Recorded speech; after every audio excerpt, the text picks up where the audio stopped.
Good morning everyone. Welcome to PW only IAS. दोस्तों, बात करें अगर हम द हिंदू के फ्रंट पेज की, तो यहाँ पर आप नोटिस कर पाओगे कि महाराष्ट्र के अंदर जो कल वोटिंग हुई उसमें जो टर्नआउट देखने को मिला दैट वाज 65%। तो 2019 के मुकाबले डेफिनेटली ये ज़्यादा है, पर अगर हम बात करें कुछ अर्बन सेंटर्स की जैसे आपका मुंबई, थाने, यहाँ पर आपको जो टर्नआउट देखने को मिला वो कम देखने को मिला। उसके साथ ही साथ जो नक्सलिज्म अफेक्टेड एरिया आपको गढ़चिरौली, आप जो पढ़ते भी हो महाराष्ट्र के अंदर, वहां पर आपको अच्छा खासा परसेंटेज 73.68% आपको देखने को मिलेगा।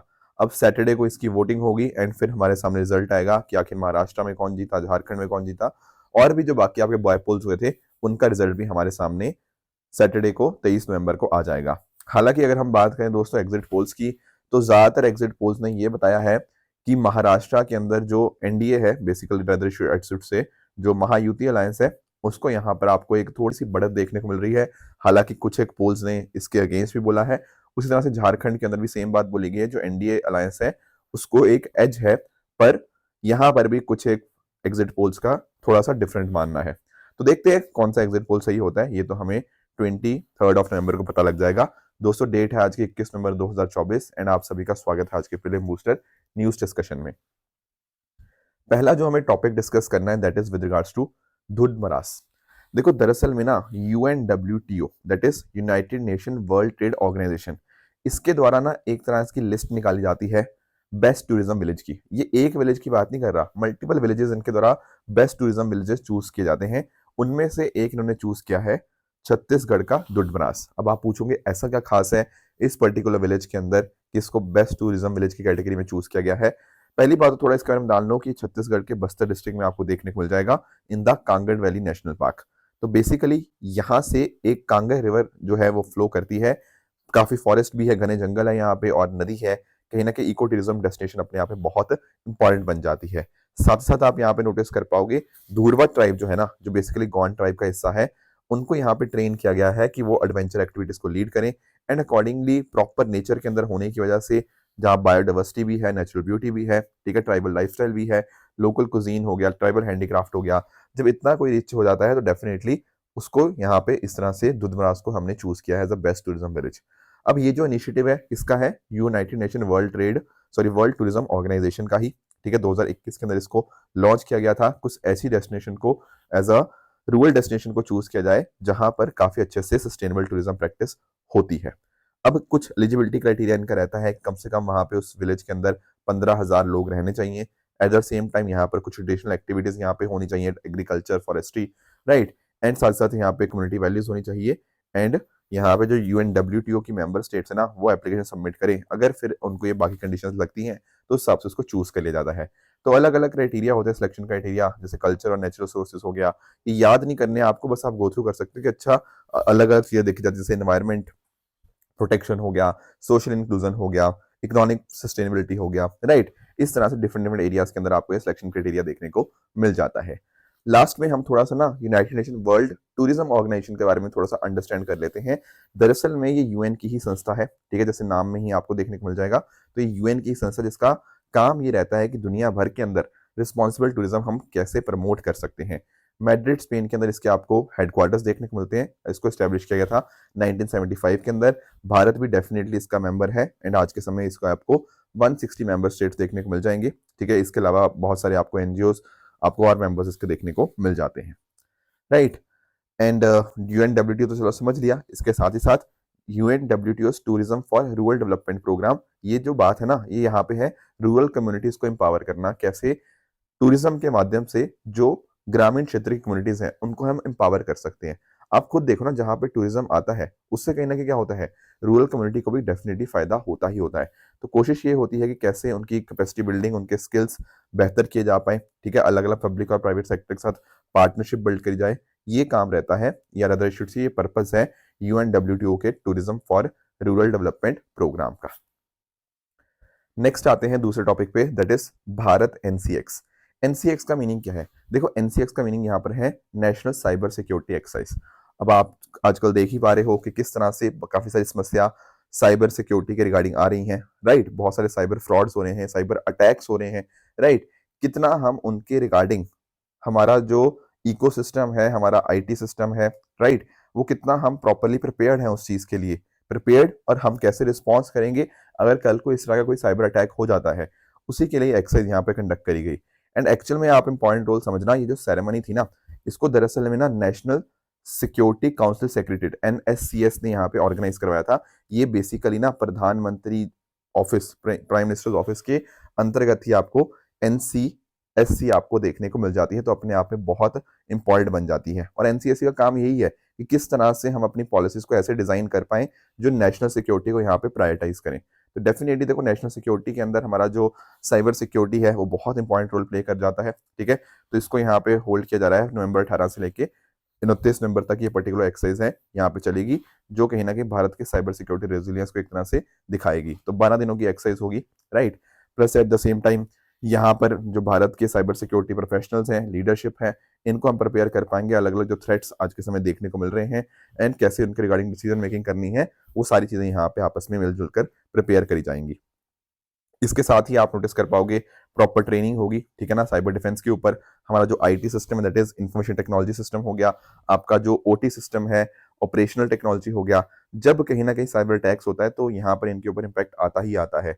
तो OT सिस्टम के माध्यम से जो हमारा इवेंट्स हो गया, प्रोसेसेस, डिवाइसेस हो गया, उनको हम किस लेवल तक सशक्त रख पाएंगे।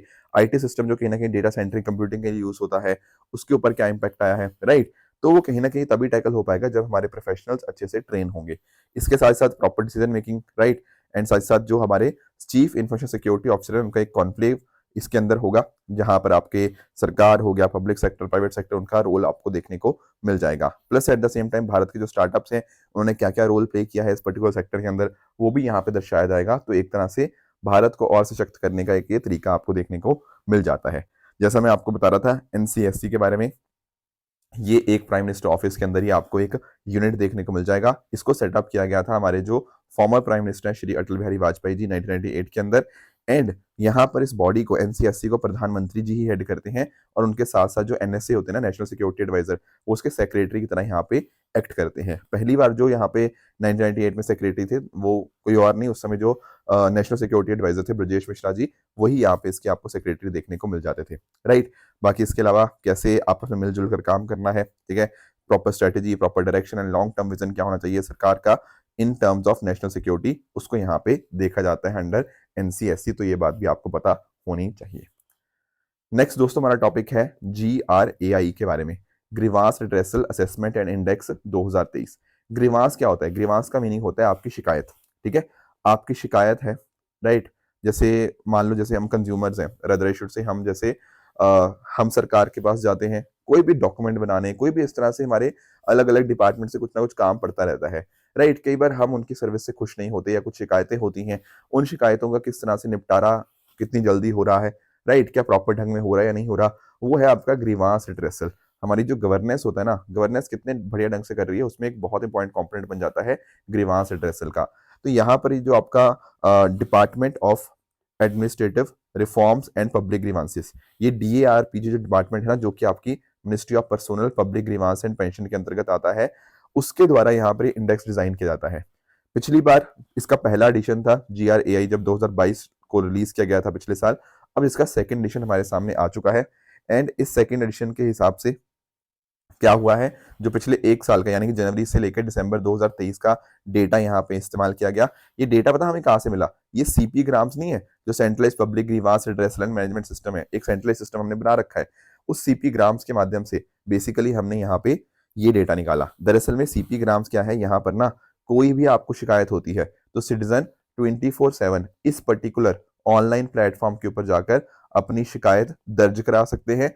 फिर उसको यहाँ पे प्रॉपरली वो ट्रैक भी कर सकते हैं कि भाई शिकायत का क्या हुआ, क्या किसी ने सुना उसको या नहीं सुना, ठीक है। इवन आप लोग जो उमंग ऐप इस्तेमाल करते हो ना, जो कहीं ना कहीं डिफरेंट डिफरेंट गवर्नमेंट सर्विस लेने के लिए, उमंग ऐप के ऊपर भी आपको ये जो आपका CP ग्राम्स पोर्टल है आपको देखने को मिल जाएगा। तो एक ऐसा सिंगल पोर्टल है जो सारी मिनिस्ट्रीज, सारे डिपार्टमेंट्स गवर्नमेंट ऑफ इंडिया के और स्टेट्स के, वो सारे के सारे आपके यहीं पे एक्सेस हो जाते हैं। उनकी रिगार्डिंग शिकायतें आप सारी की सारी यहाँ पे कर सकते हो।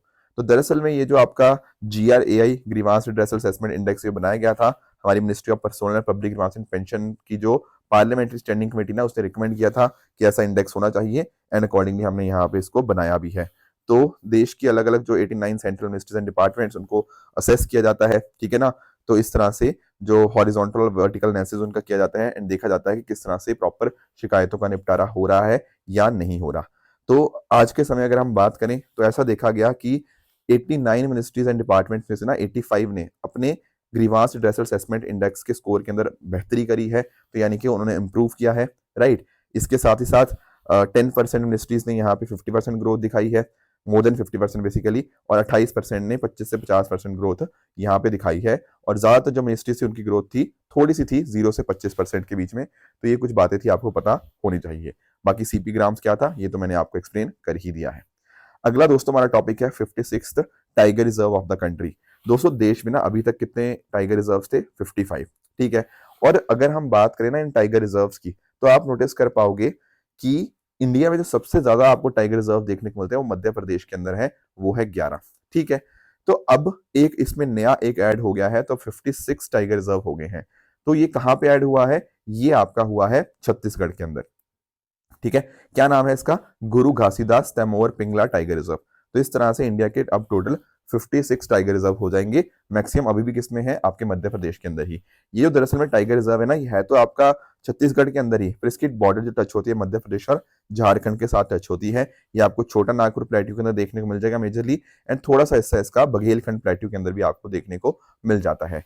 भारत के अंदर ये तीसरा सबसे बड़ा टाइगर रिजर्व है। सबसे बड़ा कौन सा है? वो है नागार्जुना सागर श्रीशैलम आंध्र प्रदेश के अंदर। उसी तरह से दूसरे नंबर पर है मानस असम, एंड तीसरे नंबर पर अब आपका ये गुरु घासीदास तमोर पिंगला टाइगर रिजर्व आपको देखने को मिल जाएगा। अब यहाँ पर आप नोटिस कर पाओगे जैसे टाइगर एक जगह से दूसरी जगह मूव होते रहते हैं। तो ये जो टाइगर रिजर्व है ये Bandhavgarh tiger reserve Madhya Pradesh waste के अंदर और पलामू टाइगर रिजर्व झारखंड इसके साथ कनेक्टेड है। बाकी बहुत सारी इंपॉर्टेंट रिवर्स है, जैसे हसदी होगा, आप नाम ध्यान में रख सकते हो, गोपाद हो गया, बरंगा हो गया। ये 3 मेजर रिवर्स का जो ओरिजिन है ना वो यहीं पर आपको देखने को मिल जाएगा। इनके नाम आप डेफिनेटली ध्यान में रख सकते हो। बाकी साथ ही साथ यहाँ पर साल ट्रीज आपको मेजरली देखने को मिल जाते हैं। सब ट्रॉपिकल हो गया, डेसिडियस फॉरेस्ट, डेसिडियस मतलब जो अपने पत्ते मतलब अपने जो शेड कर देते हैं, राइट, ये आपको देखने को मिल जाते हैं। तो टाइगर्स के लिए ये फेमस है, ठीक है, जैसे टाइगर रिजर्व है ये, ठीक है। तो प्रोजेक्ट टाइगर हमने 1973 के अंदर यहाँ पे स्टार्ट किया था, ताकि भारत की जो टाइगर पॉपुलेशन है उसको हम यहाँ पे प्रॉपरली प्रिजर्व कर पाए। इंपॉर्टेंट बात आपको ध्यान में ये देनी है, ठीक है, कि जो टाइगर रिजर्व होते हैं वो नेशनल पार्क्स और वाइल्ड लाइफ सेंचुरी के साथ इंटीग्रेट ओवरलैप भी कर सकते हैं, ठीक है। इनको एस्टैब्लिश किया जाता है under section 38V of wild life protection act 1972। And जो स्टेट गवर्नमेंट इनको नोटिफाई करती है टाइगर रिजर्व को, पर किसकी एडवाइस के ऊपर? नेशनल टाइगर कंजर्वेशन अथॉरिटी की आपकी एडवाइस के ऊपर। देखो बहुत सारी बॉडीज इस तरह से इंपॉर्टेंट हो जाती हैं, पर एनटीसी इसलिए भी इंपॉर्टेंट है क्योंकि इसको जो हेड करते हैं ना वो हमारे union minister for environment forest and climate change, जो आपके बेसिकली एनवायरमेंट मिनिस्टर होते हैं ना, वो इसको यहाँ पे हेड करते हैं। तो 2006 में इसको बनाया गया under wild life protection act 1972। And ये टाइगर कंजर्वेशन एफर्ट कैसे चल रहे हैं उनको देखता है। चेयरपर्सन हमने डिस्कस कर लिया। वाइस चेयरपर्सन कौन होते हैं? आपके एनवायरमेंट मिनिस्ट्री के जो स्टेट मिनिस्टर होते हैं ना वो आपको देखने को मिल जाते हैं। बाकी इसके अलावा 3 मेंबर ऑफ पार्लियामेंट हो गया, ministry of environment forest and climate change secretary हो गया, कुछ और मेंबर्स भी आपको यहाँ पे देखने को मिल जाएंगे। टोटल 56 टाइगर रिजर्व है, सबसे ज्यादा मध्य प्रदेश के अंदर। सबसे ज्यादा टाइगर्स कौन से आपको नेशनल पार्क में देखने को मिलते हैं टाइगर रिजर्व के अंदर? दैट इज आपका जिम कॉर्बेट, उत्तराखंड के अंदर मैक्सिमम आपको टाइगर्स देखने को मिल जाते हैं। बाकी ज्यादातर टाइगर्स कौन सी स्टेट में है? वो है मध्य प्रदेश सबसे पहले नंबर के ऊपर, दूसरे नंबर पर कर्नाटका, फिर उत्तराखंड, महाराष्ट्र। ये चीजें आपको यहाँ पे पता होनी चाहिए। अगले टॉपिक पे आते हैं, that is Indian bisons count in Debrigarh Odisha, ठीक है। पहली बात तो आप देवरीगढ़ वाइल्ड लाइफ सेंचुरी के बारे में जान लीजिए। ये आपको उड़ीसा के अंदर देखने को मिल जाएगी नियर द हीराकुड डैम, जो कि आपका महानदी रिवर के ऊपर है, ठीक है।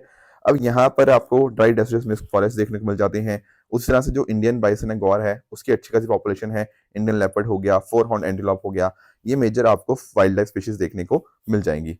यहीं पर आपको इसी वाइल्ड लाइफ सेंचुरी में आपको उषा कोठी जो वाटरफॉल्स हैं वो देखने को मिल जाती है। Plus at the same time ये जो आपकी देवरीगढ़ वाइल्ड लाइफ सेंचुरी है ना, ये एसोसिएटेड है आपके फ्रीडम फाइटर वीर सुरेंद्र साई जी के साथ, ठीक है।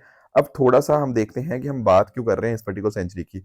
हम बात इसलिए कर रहे हैं क्योंकि जो इंडियन बाइसन है, जिनको गौर भी कहते हैं, उनको पहली बार यहाँ पे काउंट किया गया है, first ever census of the animals यहाँ पे in the Debrigarh wildlife sanctuary. इसलिए ये बात इंपॉर्टेंट बन जाती है।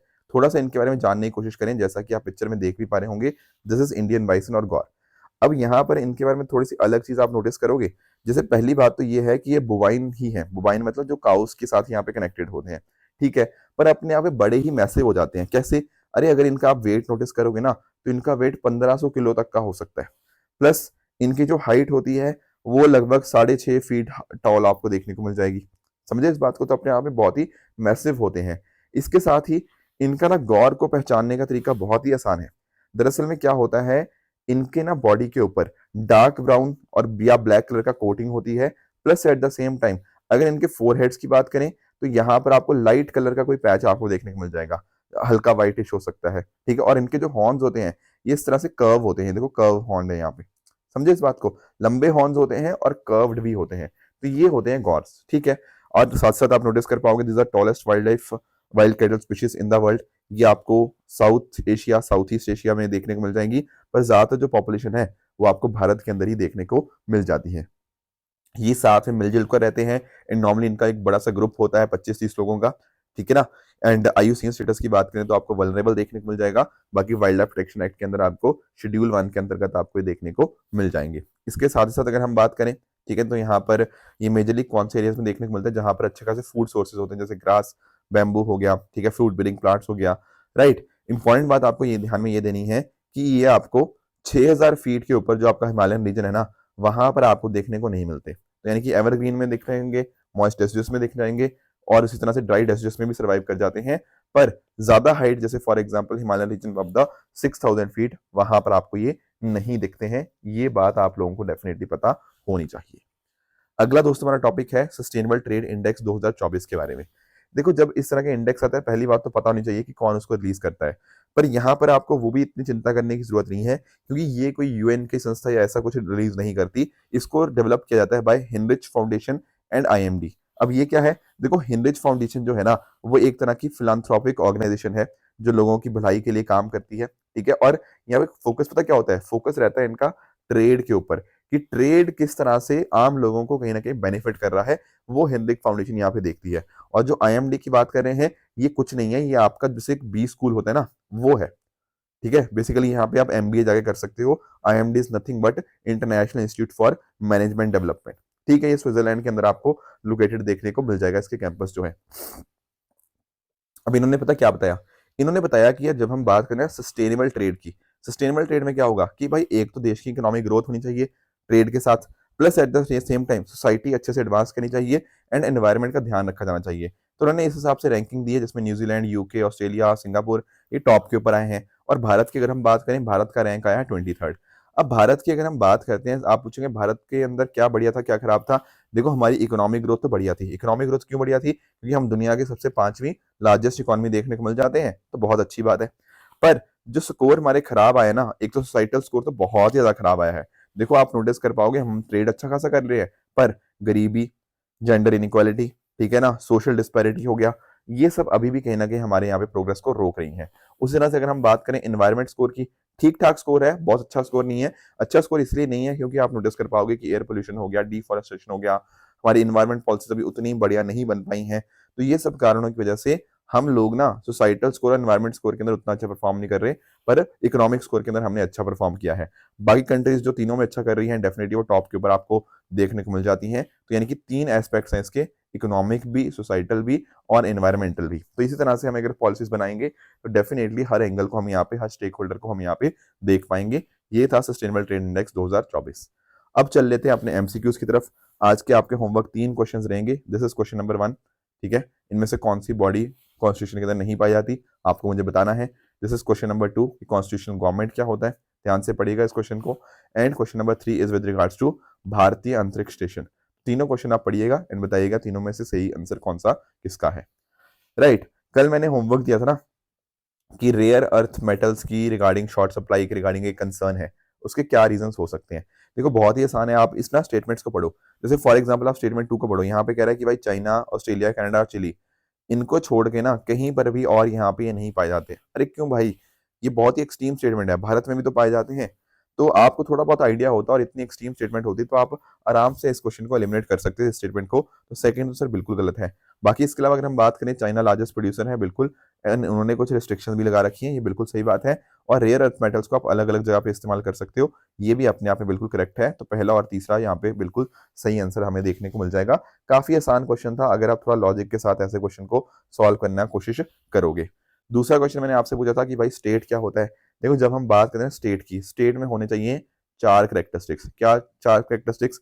एक तो पहली चीज है पॉपुलेशन, कुछ लोग होने चाहिए, बिना लोगों के स्टेट नहीं हो सकती। इसके अलावा उनकी कुछ जमीन होनी चाहिए, that is they should have some territory. उसके साथ ही साथ यहाँ पर होनी चाहिए एक सरकार, यानी कि गवर्नमेंट होनी चाहिए, plus at the same time होनी चाहिए सॉवरेनिटी, ये जिसको हम बोलते हैं इंडिपेंडेंस। अगर ये किसी जगह पे चार चीजें हैं, पॉपुलेशन, टेरिटरी, सरकार और आपका सॉवरेनिटी, तो उस चीज को हम क्या बोल देंगे? उस चीज को हम बोल देंगे स्टेट। ठीक है, तो ध्यान में रखना इन चारों कंडीशंस को। और आप नोटिस करोगे कि जब हम बात करते हैं ऑप्शन नंबर ए की, कम्युनिटी ऑफ पर्सन क्या दिखाता है? ये एक पॉपुलेशन को दिखाता है।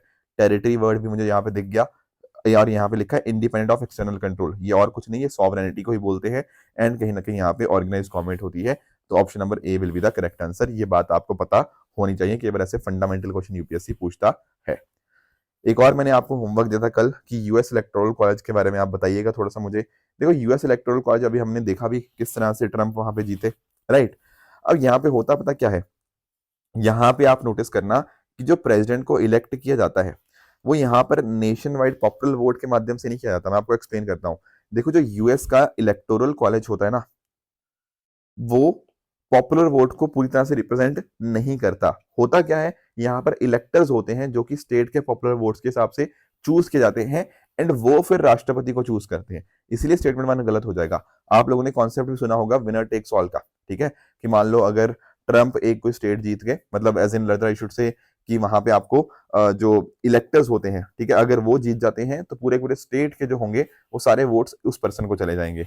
दूसरा स्टेटमेंट यहाँ पे कह रहा है कि हर स्टेट के जो इलेक्टर्स होते हैं वो कहीं ना कहीं इक्वल नंबर होते हैं उनके मेंबर्स इन द कांग्रेस। बिल्कुल सही बात है। वहां पे जो रिप्रेजेंटेटिव्स, ठीक है, जो होते हैं, वहां पर आपको जो मेंबर ऑफ रिप्रेजेंटेटिव हो गया, plus at the same time आपके जो सेनेटर्स हो गया, राइट, उनका जो कॉम्बिनेशन होता है उसके हिसाब से हर स्टेट के होते हैं। जैसे फॉर एग्जांपल अगर कैलिफोर्निया की बात करें, कैलिफोर्निया में 54 है, क्योंकि 52 आपको यहाँ पे उनके लोअर हाउस में और सेनेटर में आपको 2 देखने को मिल जाएंगे। तो सेकंड स्टेटमेंट इज करेक्ट।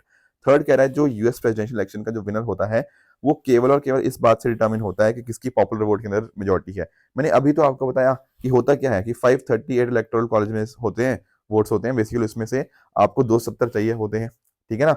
तो यहाँ पे पॉपुलर वोट की मेजोरिटी जरूरी नहीं है, इलेक्टोरल कॉलेज वोट्स की मेजोरिटी जरूरी है, समझे इस बात को। तो इसलिए थर्ड आपका इनकरेक्ट हो जाएगा। इसका सही जवाब क्या बनेगा? करेक्ट पूछा हुआ था तो option number B, two only is right answer.